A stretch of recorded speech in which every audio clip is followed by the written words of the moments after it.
Hi, you guys. Thanks for joining in with Time Out with Jenna or on Time Out with Jenna. I'm just going to first start off by saying that I am not a professional. I am a mental health advocate here on YouTube. Don't stop seeking therapy and do not stop taking your medications. I've listed in my introductory video that starts up on my channel on National Suicide Hotline for mental health crisis. If you or someone else is in need of help at this time, please refer to that number or check your local mental health crisis hotline. With that being said, today is going to be a little bit something different. I'm not going off of anything I wrote. I'm not dealing with any coping skills. I was just reflecting on how I got to where I was mentally. So it all started, we're children, we're carefree. There's something on my computer. Let me just brush that off. No cares in the world. We don't care what other people think. We're not trying to be the center of attention. We're not trying to be popular on social media accounts. Back then, there were no social media accounts, so you had to go off of who you were in person, not on camera. Today, a lot has changed throughout the years, through, back from our ancestors all the way up until the late 2000s, where everything's changed and there are so many platforms where you can put yourself out there for other people. For me, that is good right now because I have a place where I can go and talk, and it's more like a journal for me, and it could be me letting you into my diary or letting you into my journal, which in turn hope that it helps you as well with your struggles and your coping skills to be a better person and to help with your struggles through mental illnesses, whatever they may be. This is not specifically for one type of mental illness, but this is for everything, and this is for everyone. You don't have to have a mental illness to watch my channel. You can just watch it to understand mental illness because you might be dating someone or raising a child or have a child that's grown that's going through this, a friend, anything that you can help them relate and have coping skills for them and know how to be a friend and a person who understands their troubles. Now for me, I'm going to say it started in elementary school when I had a group of friends, because in elementary school, that's all you had was your grade and your friends, these kids you grew up with. And then the transition into when it was not middle school, but junior high school, you get a chance for all those schools around surrounding your town to come together and meet new people. Now, I had met somebody in my science class in 7th grade, and we are still friends to this day. My best friend. On that day that we met, it was lunchtime, so I wanted to introduce her to my friends from elementary school. I thought that would be a great idea, so I went over to sit with them at lunch with my new friend, and I was rejected. I was not allowed to sit with them. It was either her or them. And in that moment, I realized what kind of people I looked up to and I was friends with and who they were becoming as people. And I didn't want to be part of that. I didn't want to be a mean girl and someone who just was turned off to the thought of another person joining a group of friends. So I chose my best friend, and we sat together at lunch, and we still sit together side by side to this day. Now, for me, that was a sad time in my life because I lost all those friends. I got made fun of behind my back because I only had that one friend now. Yes, we made other friends along the way, but nobody I was really close to like I was in elementary school. Nobody that really knew me, the real me, and the type of person that I am. I am a good person. I have a good heart, and I in no way would make anybody feel bad about themselves, ever. Even if people are mean to me to this day, behind my back, to my face, I still feel bad being a bitch or a mean person back and being spiteful or have any kind of resentment This is merely my story. This is not a jab. This is just what happened to me and made me who I am today. I realized that, it's not about popularity. It's not about getting the most boyfriends. It's not about having all the boys look at you and want to be your boyfriends, and in junior high, that can be very petty and very competitive. And this haunted me forever. I was not invited to parties. I was not invited to social events. I was not spoken to by anybody. I walking down the halls, people would just pass me like I was just another student. I was nobody important, while I would see my friends laughing, going to parties, having fun, and doing all these things. Now, in a way, I'd like to thank them because it kept me grounded. It kept me out of trouble. It kept me from doing drugs. It kept me from starting alcohol at a young age. We'll get back to when I started alcohol, and that affected me big time. But moving on to high school, it was the same thing. And now all these schools were together, and the popular kids from junior high here and the popular kids from junior high here flocked to each other. And I was still a wallflower standing back watching all this happen. What can I do? What club can I join? Where can I make friends? I joined the Spanish club, the drama club, the choir, color guard. I was a cheerleader. I was a varsity cheerleader. I played basketball. I played softball. I did everything to get myself out there to make friends, and it still didn't happen. And I sat back and wondered, what is wrong with me? What is it about me that these girls don't want to be my friend anymore for? What can I do? Like, I'm a nice person. I'm a good friend.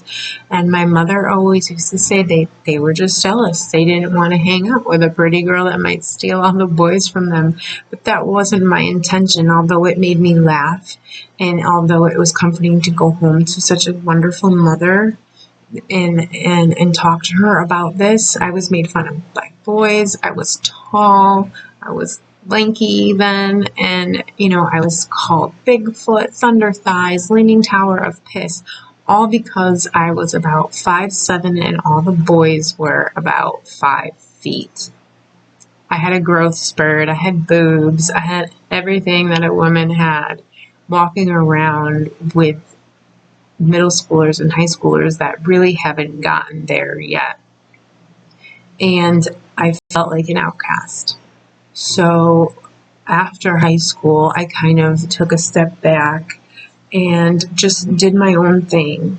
And I still had my best friends to this day, and I've made friends along the way that are there and that support everything I do, and that are just wonderful people throughout my life that I've known for a very long time. But I will never, ever, ever forget the hurt that I was put through by my elementary school friends. And I know that these people know who they are and know what they've done to me, and I'm not here to throw anybody under the bus or call out people or mention names, but I just think that it's time for me to step out and let them know how it's affected me. And going on through life, social media became a part of it. First, I think it was MySpace, and we all had to fight to be in someone's top 8. If you weren't in someone's top 8, then you weren't that important to them. And to me, it brought me back to middle school or junior high and high school, where I wanted to be somebody else besides just me. I wanted to be, the fun person that nobody gave a chance to get to know. And I fought so hard to be in everyone's top 8, like it was like some kind of drug to me. And looking back, that's sad. But it destroyed me. It made me depressed. It made me feel like I wasn't good enough. It made me question why. What's wrong with me? Even though my mom called me pretty, I didn't think I was pretty enough. I tried to do all kinds of things to make myself stand out in any way that I could, and I started drinking, and I loved it. And apparently I became more fun. I was making more friends. I was dating a lot. And, finally I got married. I had 3 kids. I wanted everyone to see how I've grown and what a wonderful person and mother that I am. And again, when social media came out, I know Facebook was only for college students, and then we would just wait and wait and wait and wait for the day that Facebook would be for everyone. So everyone could see who I am now and get a bite of my personality, and just understand that I am fun. And, you may have lost a really, really true friend and a great person in your life because of the choices that you made when you were younger. And I forgive that. I do. Or else we wouldn't be friends on Facebook now. I'm getting parched. Excuse me. So, my marriage was toxic.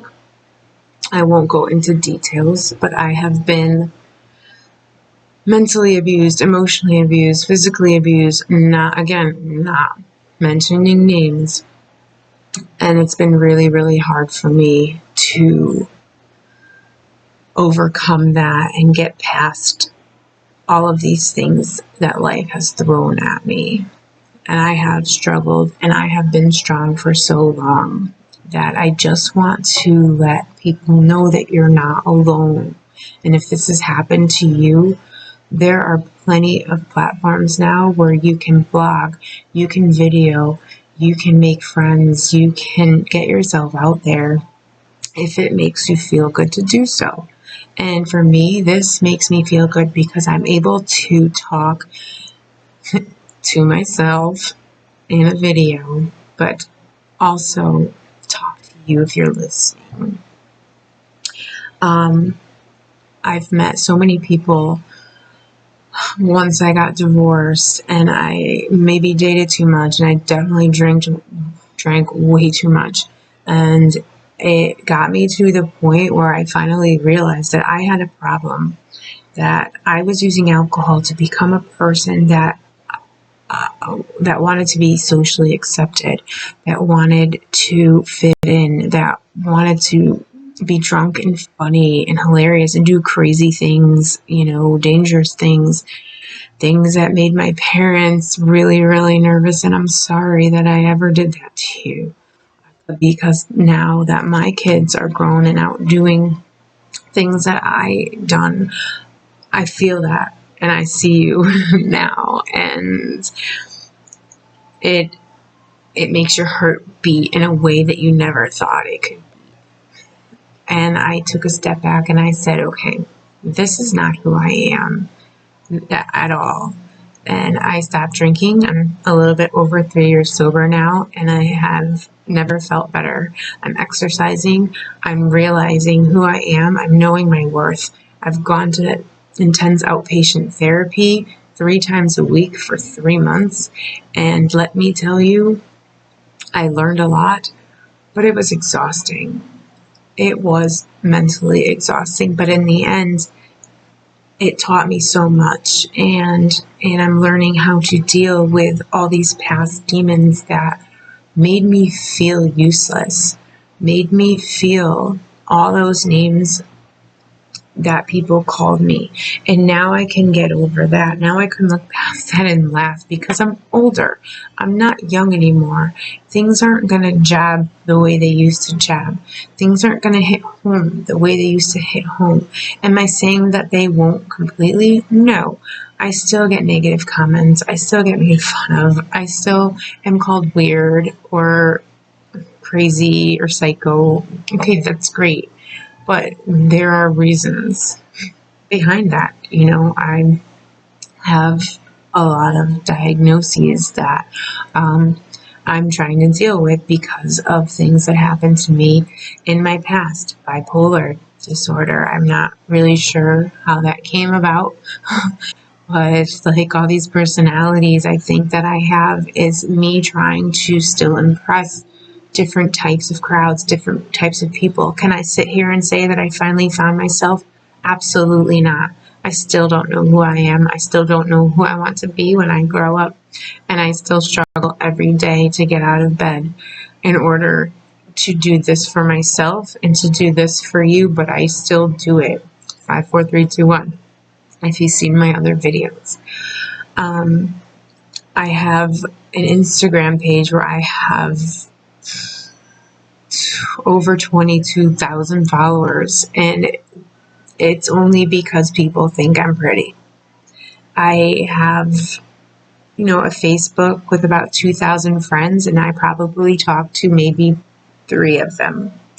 I have a Twitter where I have about 8,000 followers, 7,000 maybe, I'm not even sure, with people that I don't know and that are there for me, sometimes more than the people in my life. Place where I can post a tweet and people can relate or retweet or talk back to me or send me messages saying everything's going to be fine, you're going to be great. These are people I don't know reaching out to me. I've had people I don't know send me money for my upcoming wedding on an app. And these are people that I don't know saying, congratulations, that's awesome. I love watching your journey. And I decided to create this on YouTube so people could see my journey and some people could understand that it does get better. It might not get completely better, and you may not feel 100% good enough because you don't have enough followers or subscribers on your YouTube channel or on TikTok, which I recently started up. And if you wanted to follow me, it's Vixie Pops, VIXXIPOPPZ, and that's on TikTok. It's actually really fun and addicting, but it gets your personality out there. And it's the same thing. You struggle to find validation and you struggle to find those subscribers and your followers and your fans, and you want them to like you. And it can also be very, very depressing as well, because you look the next day and you're like, oh, I only got 2 followers, but that video was really, really funny. And it's not always going to be that way. People aren't always going to like your content, but you do have people that follow you that do enjoy your content, and that's what you have to appreciate. The people that you have attracted, no matter what that number is, that's people. Those are people who enjoy what you do, and you make their day.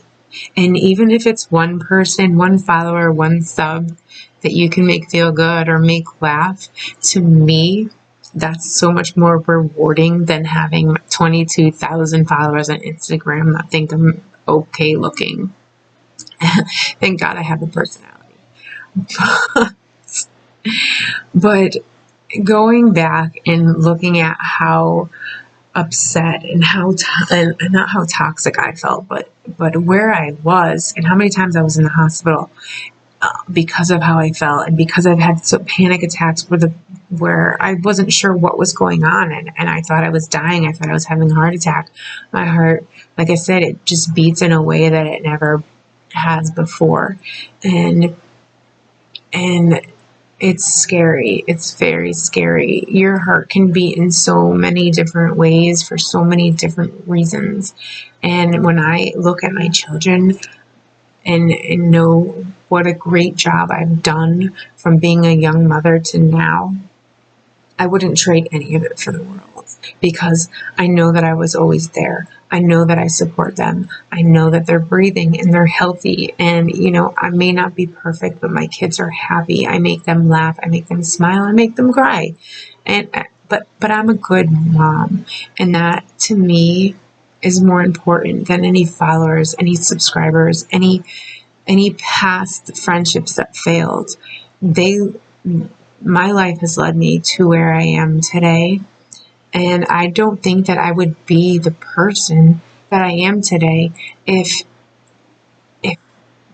what happened to me didn't happen to me. So I'd like to actually thank you, because I never got hooked on drugs and I never got into parties that much when I was young. And I had a great childhood. And I remember my childhood, and I can say that I remember my, high school years, and I remember my junior high school years. I don't look back and say, oh my God, I don't remember, because I was so fucked up. And my grades were okay. I don't look back and be like, oh my that. I failed every single class because I was hungover. No. I I love my life and I can say that, and it takes so much for me to say that, but I do appreciate everybody that watches my videos and subscribes and really, really helps me reach that high, that natural high feeling, knowing that no matter what obstacles I went through in life, it has made me stronger. It's made me who I am today. And to me, I feel that that's perfect. I found the light for me.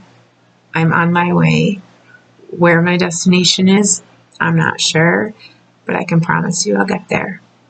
So thank you.